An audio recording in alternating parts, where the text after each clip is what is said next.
தனுசு ராசி அப்படின்னாலே சுதந்திரமான மனப்பான்மை கொண்டவங்க, எதையும் பகுத்து பார்க்கக்கூடிய வல்லமை கொண்டவங்க, மாஸ்டர் மைண்ட் செட்டோடு இருக்கக்கூடியவங்க.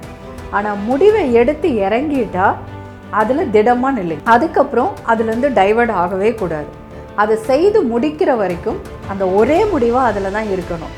இடையில யார் எதை சொன்னாலும் சரி. உணவுக்கும் உணர்வுக்கும் நெருங்கிய தொடர்புண்டு. உணவு உணர்வுகளை மாற்றுகின்ற வல்லமை கொண்டது. அப்போ நீங்கள் கரெக்டாக ஒரு பேலன்ஸ்டு ஃபுட் எடுத்துக்கும் போது உங்களுடைய ஞாபக சக்தி அபரிதமாக இருக்கும். ஃப்ரெண்ட்ஸுக்கு வந்து ஒர்க் பண்ணி கொடுக்குறது, அவங்களுக்கு ப்ராஜெக்ட் பண்ணி கொடுக்குறது, அவங்களுக்கு ஹெல்ப் பண்ணி கொடுக்குறது அப்படிங்கிறத இப்போ அதிகமாக செய்ய தூண்டும். நல்ல விஷயம் தான், தவறு கிடையாது. ஆனால்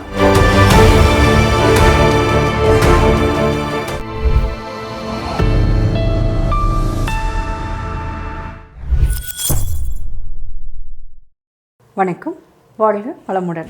நான் கோட்டுமொழி சத்யா. 2026 வருடம் தனுசு ராசிக்கு எப்படி இருக்கும், எந்தெந்த விஷயங்களில் கவனம் செலுத்தினால் இந்த வருஷத்தை ஒரு நல்ல பலனை கொடுக்கக்கூடிய அபரிதமான வருடமாக மாற்றிக்கொள்ள முடியும் அப்படிங்கிறதுக்கான பதிவு தாங்க இது. பொதுவாக தனுசு ராசி அப்படின்னாலே சுதந்திரமான மனப்பான்மை கொண்டவங்க, எதையும் பகுத்து பார்க்கக்கூடிய வல்லமை கொண்டவங்க, மாஸ்டர் மைண்ட் செட்டோடு இருக்கக்கூடியவங்க. ஆனால் உங்களுக்கு தெரியும் தனுசு ராசியா ஏங்க இப்போ எங்களுக்கு அர்த்தாஷ்டம சனி வேறு போயிட்டுருக்கு, ஸோ அப்படின்னு ஒரு யோசனை இருக்கும் இல்லைங்களா? இல்லைங்க, கரெக்டு தான். பட் இது எப்படி மாற்றிக்க முடியும் அப்படின்னா, பொதுவாக பகுத்து பார்க்கின்ற வல்லமை அதிகம் கொண்ட தனுசு ராசிக்கு இது அர்த்தாஷ்டம சனிக்காலமாக இருந்தாலும் குருவினுடைய பார்வை இப்போ தனுசு மேலே இருக்குது. ஆனால் கூட கொஞ்சம் சனி ராகு எல்லாமே பார்க்குது தானேங்க. பட் இப்போ என்ன விஷயம் அப்படின்னா, ரொம்ப சிம்பிள். எந்த ஒரு விஷயமா இருந்தாலும் அதை செய்து விட்டு ஒரு காரியத்தை செஞ்சு முடித்ததுக்கப்புறமா நம்ம ஒருவேளை தப்பாக பண்ணிட்டோமோ, சரியாக பண்ணலையோ, அந்த மாதிரி தடுமாறுறதோ, இல்லை ஒரு செயலை செஞ்சு முடித்ததுக்கப்புறமா அது சக்ஸஸ் ஆகுமா சக்ஸஸ் ஆகாதான்னு சொல்லிட்டு ரெண்டு விதமாக யோசிக்கிறத கண்டிப்பாக தவிர்த்துருங்க. நீங்கள் ஒரு விஷயத்தை செய்யறதுக்கு முன்னாடி ரொம்ப யோசிக்கலாம். பெரியவங்க, அனுபவம் வாய்ந்தவங்களுடைய ஆலோசனைகளை கேட்டு அப்புறமா முடிவெடுங்க. ஆனால் முடிவை எடுத்து இறங்கிட்டா அதில் திடமாக நில்லுங்க. அதுக்கப்புறம் அதுலேருந்து டைவர்ட் ஆகவே கூடாது. அதை செய்து முடிக்கிற வரைக்கும் அந்த ஒரே முடிவாக அதில் தான் இருக்கணும். இடையில யார் எதை சொன்னாலும் சரி, நீங்கள் அதுலேருந்து டைவர்ட் ஆகாதீங்க, குழம்பிடாதீங்க, இல்லை தப்பாக முடிவெடுத்துன்றமோ அப்படின்னு நினச்சி சலனப்பட்டுறாதீங்க. இது ரொம்ப முக்கியமான விஷயங்க. ஏன்னா நீங்கள் ஒரு செயலில் இறங்கி அதை பர்ஃபெக்டாக முடிச்சிட்டிங்க அப்படின்னா அந்த செயல் 100% உங்களுக்கு வெற்றியை தான் இந்த வருடத்தில் கொடுக்கும். அதே போல் ரெண்டாவது என்ன அப்படின்னு பார்த்தீங்கன்னா, ஒரு விஷயம் இல்லை ஏதாவது ஒரு சம்பவம் நடந்துருச்சு, ஒரு சின்ன அவமானமோ இல்லை நீங்கள் செய்யாத ஒரு விஷயத்துக்கு வந்து தேவையில்லாத பழிச்சொல்லோ அதை ஒன்று சந்திக்க வேண்டிய நிலை வந்துருச்சுன்னு வச்சுக்கோங்களேன். ஓகே, அதையே நினச்சிக்கிட்டு வருத்தப்பட்டுட்டே இருக்காதீங்க. அதை விட்டு வெளியில் வாங்க. இல்லை ஒரு அனுபவம், சரி ஓகே நடந்துருச்சு, அதுலேருந்து நான் என்ன அனுபவத்தை கற்றுக்கிட்டேன் அதை மட்டும் பாருங்கள். அந்த பாஸ்டில் நடந்ததுக்குள்ளேயே போயிட்டு உங்களை நீங்களே வந்து மாட்டிக்க வச்சிடாதீங்க. ஏன்னா அது அவ்வளோதான், உங்களை செயலில் கவனம் செலுத்த விடாது. அடுத்ததாக இப்போ வந்து குழந்தைங்களுக்கு, இந்த படிக்கிற குழந்தைங்களுக்கு வந்து பார்த்திங்கன்னா சின்ன சின்னதாக படிப்பில் வந்து ஒரு தடுமாற்றங்கள், அதாவது நல்லா படிப்பாங்க, அந்த பர்ஃபார்ம் பண்ணுற இடத்துல வந்து சின்னதாக ஒரு தடுமாற்றம் வர்றது, இல்லைன்னா மறதி ஆகிறது, இல்லைன்னா நம்ம கரெக்டாக தான் எழுதியிருக்கிறோமா அப்படின்னு ஒரு குழப்பம். அதே மாதிரி வந்து பார்த்திங்கன்னா ஆன்சர் நல்லாவே தெரியும், ஆனால் ஆன்சர் எழுதிடுவாங்க, எழுதிட்டு ஒருவேளை இது தப்பாக இருக்குமோன்னு சொல்லிட்டு அடிச்சுட்டு திரும்ப வேறு எழுதுறது, அது அந்த இடத்துல தப்பாக போயிடும். ஸோ இந்த மாதிரி ஒரு ஆஸ்லேஷன் அப்படிங்கிற ஒன்றும் இப்போ இருந்துக்கிட்டு இருக்கும். ஸோ அதனால் என்ன அப்படின்னு பார்த்தீங்கன்னா, நீங்கள் ஹார்டாக படிக்கிறத விட ஸ்மார்ட்டாக படிக்கிற மெத்தட்ஸ் இருக்குது இல்லைங்களா, அந்த மெத்தட் இப்போ குழந்தைங்களுக்கு கற்றுக் கொடுக்க வேண்டியது ரொம்பவே அவசியமான ஒன்று. அதே மாதிரி இந்த டிகிரி படிக்கிறவங்க, இந்த டிகிரி படிக்கக்கூடிய குழந்தைங்களுக்கு இப்போ வந்து பார்த்திங்கன்னா ஒரு சின்ன சின்ன சலனங்கள், ஒரு டயர்ட் ஆகிறது, இந்த குழப்பத்தினால வந்து பார்த்திங்கன்னா சீக்கிரமாக பிரெயின் டயர்ட் ஆயிரும். ஸோ அந்த அளவுக்கு தேவையான அளவுக்கு உணவும் அவங்க வந்து சாப்பிட்ருக்க மாட்டாங்க. ஏன்னா ஒர்க் அதிகமாக பண்ணுவாங்க, ஆனால் ஃபுட் வந்து பார்த்திங்கன்னா கம்மியாக எடுத்துக்கிறது, இல்லைன்னா ஃபாஸ்ட் ஃபுட்டு சாப்பிட்றது, இந்த மாதிரி ஒரு பழக்கத்தில் இருப்பாங்க. அதனால் என்னென்னா ஜீரணமும் இவங்களுக்கு வந்து ரொம்ப மந்தமாக இருக்கும், பசித்து சாப்பிட மாட்டாங்க. ஸோ இந்த மாதிரி உணவு முறையில் நிறைய மாற்றங்கள் இருக்கும். ஸோ இதை கொஞ்சம் தவிர்த்துக்கிட்டு வந்து பார்த்திங்கன்னா உணவு பழக்கத்தில் கண்டிப்பாக மாற்றங்கள் அப்படிங்கிறது இந்த காலகட்டத்தில் இருக்கணும். ஏன்னா உணவு முறை மாற்றம் அப்படிங்கிறது உங்களோட பர்ஃபார்மன்ஸை பெஸ்ட்டாக மாற்றுறதுக்கு வழி பண்ணும். அது என்னங்க சாப்பாடு அப்படி பண்ணிடும் அப்படின்னு நினைக்கிறீங்களா? ஆமாங்க, உணவுக்கும் உணர்வுக்கும் நெருங்கிய தொடர்புண்டு. உணவு உணர்வுகளை மாற்றுகின்ற வல்லமை கொண்டது. அப்போ நீங்கள் கரெக்டாக ஒரு பேலன்ஸ்டு ஃபுட் எடுத்துக்கும் போது உங்களுடைய ஞாபக சக்தி அபரிதமாக இருக்கும். படித்ததை கரெக்டாக பர்ஃபார்ம் பண்ண முடியும். அங்கே போய் கிளாஸில் எக்ஸாம் ஹாலில் உட்காந்துக்கிட்டு குழம்பிக்கிட்டு தடுமாறிட்டு இருக்க வேண்டிய நிலையை இது வந்து கொடுக்காது. அதனால் உணவு பழக்கத்தை பார்த்துக்கோங்க. அடுத்து வந்து பார்த்திங்கன்னா இந்த சமயத்தில் வந்து ஃப்ரெண்ட்ஸை வந்து அதிகமாக தேட தோணும். ஃப்ரெண்ட்ஸுக்கு வந்து ஒர்க் பண்ணி கொடுக்குறது, அவங்களுக்கு ப்ராஜெக்ட் பண்ணி கொடுக்குறது, அவங்களுக்கு ஹெல்ப் பண்ணி கொடுக்குறது அப்படிங்கிறத இப்போ அதிகமாக செய்ய தூண்டும். நல்ல விஷயந்தான், தவறு கிடையாது. ஆனால் நம்முடைய ஒர்க்கை தள்ளி வச்சுக்கிட்டு அவங்களுக்கு ஹெல்ப் பண்ணிக்கிட்டு இருக்கிறது அப்படிங்கிறது தப்பு தானுங்க. ஏன்னா குறிப்பிட்ட நேரத்துக்குள்ளே இதை முடிக்க முடியாமல் போயிடும். ஸோ அதனால் என்ன பண்ணுறீங்க அப்படின்னா, நீங்கள் அவங்களுக்கு ஒரு ப்ராஜெக்ட் ஒரு ஒர்க் பண்ணி கொடுக்குறீங்க அப்படின்னா ஃபஸ்ட்டு உங்களோடதை கம்ப்ளீட் பண்ணுங்கள்.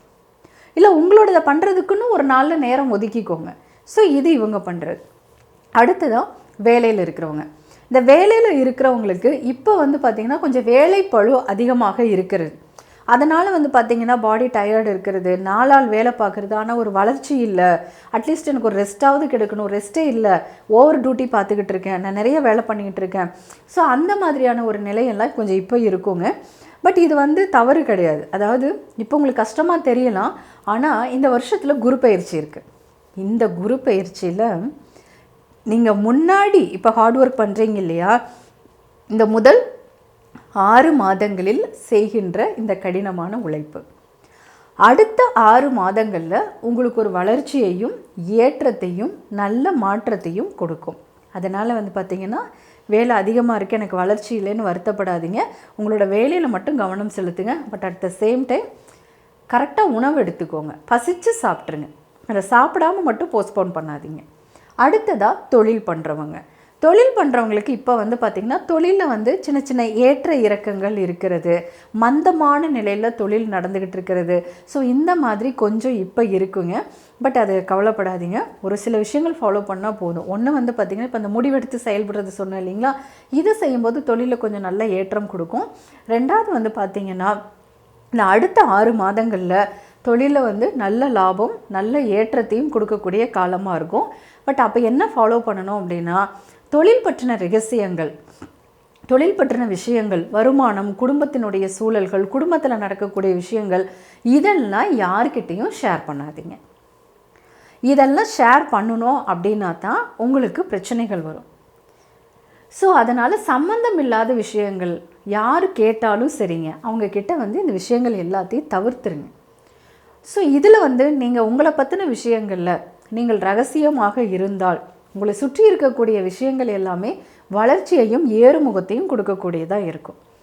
அடுத்ததாக வந்து பார்த்திங்கன்னா உங்களுடைய ஆரோக்கியம் அப்படின்னு வரும்போது இப்போ வந்து கொஞ்சம் டயர்ட்னஸ் அதிகமாக இருக்கும். ஏன்னா வேலை அதிகமாக இருக்குது. வேலைக்கு தகுந்த அளவுக்கு நம்ம வந்து உணவுகள் எடுக்கிறது அப்படிங்கிறதும் இல்லை, அதை வந்து பார்த்திங்கன்னா சரியான உணவுகளை சாப்பிட்றது அப்படிங்கிறது இப்போ மாறுபட்டு இருக்குங்கிறதுனால கொஞ்சம் உணவு பழக்க முறையில் கவனம் செலுத்துங்க.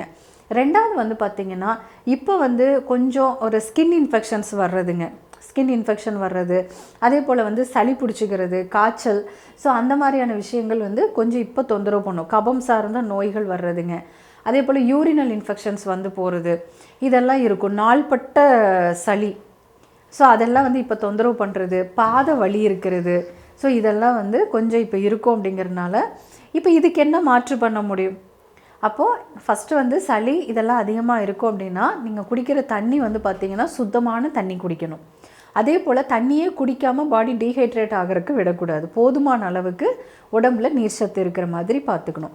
அதே போல் வந்து பார்த்திங்கன்னா சின்ன வெங்காயம், மிளகு, கற்பூரவள்ளி, துளசி, தூதுவளை, இந்த மாதிரி தினசரி உணவில் இதெல்லாம் இருக்கிற மாதிரி கொஞ்சம் பார்த்துக்கிறது ரொம்ப நல்லதுங்க.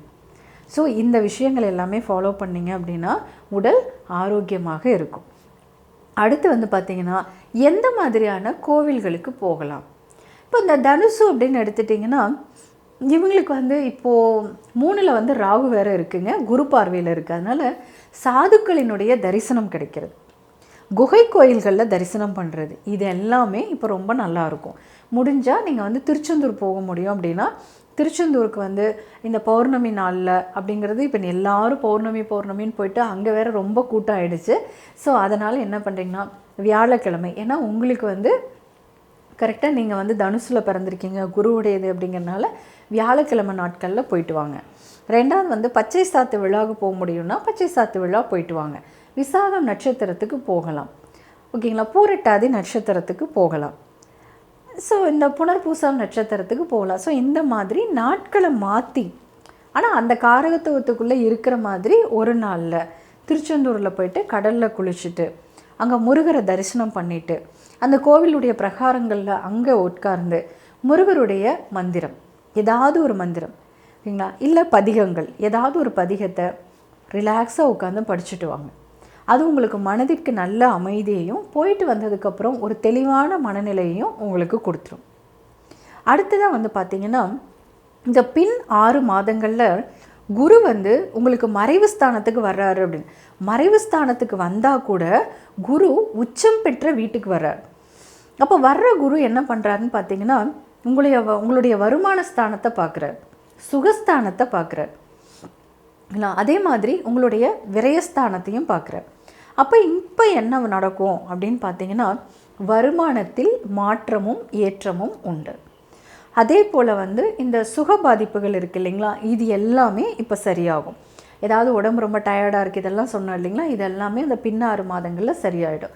அதே போல் இப்போ கொஞ்சம் சரியான தூக்கம் இல்லாமல் தடுமாற்றம் இருக்குது இல்லைங்களா, அப்போ வந்து பார்த்திங்கன்னா போதுமான அளவுக்கு நல்ல தூக்கம், ஆரோக்கியத்தை கொடுக்கக்கூடிய அளவுக்கு ஒரு ஆழ்ந்த தூக்கம் அப்படிங்கிறது அப்போ கிடைக்கும். அதே போல் விரயம் கொஞ்சம் குறையும், சில சுப விரயங்கள் மட்டும் பண்ணுற மாதிரி இருக்கும். ஓகேங்களா, இவ்வளோதாங்க. சரி, இப்போ நான் சொல்லக்கூடிய இந்த கோவில்கள் அந்த முறைகள் எல்லாம் இருக்குது இல்லைங்களா, அதை வந்து ஃபாலோ பண்ணுங்கள். இது கூட இன்னும் சிலதை ஆட் பண்ணிக்கோங்க. என்ன அப்படின்னா ரெகுலராக சந்தனம் வைங்க. அதே போல் சந்தன நிறம், மஞ்சள் நிறம், அதே போல் தங்க நிறத்தில், ஓகேங்களா, இதில் வந்து ஏதாவது ஒன்று யூஸ் பண்ணுங்கள். அதாவது இந்த கலர் இருக்கக்கூடிய ட்ரெஸ்ஸு வந்து ஒரு வியாழக்கிழமையில் இந்த ட்ரெஸ்கள் வந்து இந்த நிறத்தில் வந்து ட்ரெஸ் போடுறது, அதே போல் சந்தனம் வந்து ரெகுலராக வைக்கிறது, கோவில்களுக்கு சந்தனம் வாங்கி கொடுக்கறது. ஸோ இந்த மாதிரி விஷயங்கள் எல்லாமே உங்களுக்கு மாற்றத்தையும் ஏற்றத்தையும் கொடுக்கும். பெரியவங்க கிட்ட ஆசீர்வாதம் வாங்குறது, யானையிடம் ஆசீர்வாதம் வாங்குறது, குழந்தைங்க வந்து ரொம்ப சந்தோஷமாக குழந்தைங்கள வச்சுக்கிறது. ஸோ இந்த மாதிரியான விஷயங்கள் உங்களுக்கு ஏற்றத்தை கொடுக்கும். ஓவராலாக இந்த 1 வருடம் அப்படிங்கிறது முருக வழிபாடு, விநாயகர் வழிபாடு உங்களுக்கு நல்ல ஏற்றத்தை கொடுக்கும். செய்து பாருங்கள், பலனடையுங்கள். மீண்டும் ஒரு நல்ல பதிவில் சந்திக்கிறேன். நன்றி, வணக்கம்.